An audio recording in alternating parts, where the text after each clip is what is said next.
Bangladesh Myanmar জলসীমার নাপ নদী। এই নাপ নদী এখন সর্বোচ্চ গুরুত্ব পাচ্ছে, যেহেতু মিয়ানমারের অভ্যন্তরে সংঘাত চলছে।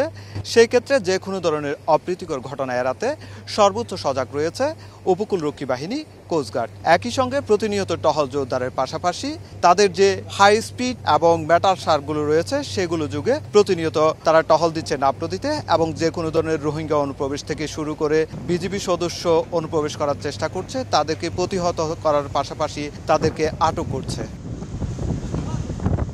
একই সঙ্গে নাপ নদীতে যেহেতু মিয়ানমারের অভ্যন্তরে সংঘাত চলছে, যে কোনো মুহূর্তে রোহিঙ্গা অনুপ্রবেশের সংখ্যা রয়েছে। এরই মধ্যে বেশ কিছু রোহিঙ্গা অনুপ্রবেশ করার চেষ্টাও করেছে। সেই অনুপ্রবেশ ঠেকাতে তারা সর্বোচ্চ দায়িত্ব পালন করছে।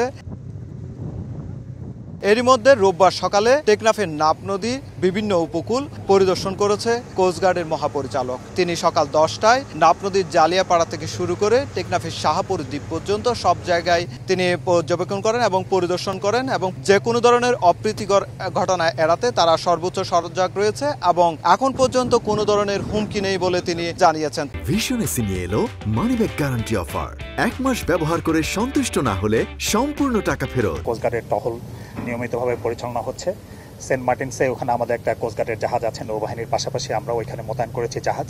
আশেপাশের সমুদ্র এলাকায় আমাদের মোতায়েন আমরা বৃদ্ধি করেছি, এবং আমরা সব সময় সার্বক্ষণিকভাবে এখানে আমরা আমাদের নজরদারিতে রেখেছি, যাতে কোনো ধরনের কোনো অবনতি পরিস্থিতি যদি কখনো অবনতি হয় আমরা যেন প্রস্তুত থাকি। একই সঙ্গে যেহেতু বাংলাদেশের অভ্যন্তরে কয়েক দফায় এখন 285 জন মিয়ানমারের সীমান্তরক্ষী বাহিনী বিজিপি এবং সেনা সদস্য অনুপ্রবেশ করেছে, সে অনুপ্রবেশ করা বিজিপি সদস্য এবং সেনা সদস্যদেরকে যে কোনো মুহূর্তে ফেরত পাঠানোর কার্যক্রম শুরু হতে পারে। এটি কিছুটা বিলম্বিত হচ্ছে, হয়তো আগামীকাল কিংবা আরও কয়েকদিন পর তাদেরকে ইনানির যে নৌবাহিনীর জেটি রয়েছে সেই জেটি যুগে তাদেরকে স্বদেশে ফেরত পাঠানো হবে। মিয়ানমারের অভ্যন্তরে সংঘাত চলছে। এই সংঘাতের জের ধরে রোহিঙ্গা অনুপ্রবেশের শঙ্কা রয়েছে। একই সঙ্গে বিজিবি সদস্যরাও পালিয়ে আসছে। তাই নাপ নদীকে সুরক্ষিত করতে সর্বোচ্চ সজাগ রয়েছে উপকূলরক্ষী বাহিনী, কোস্টগার্ড।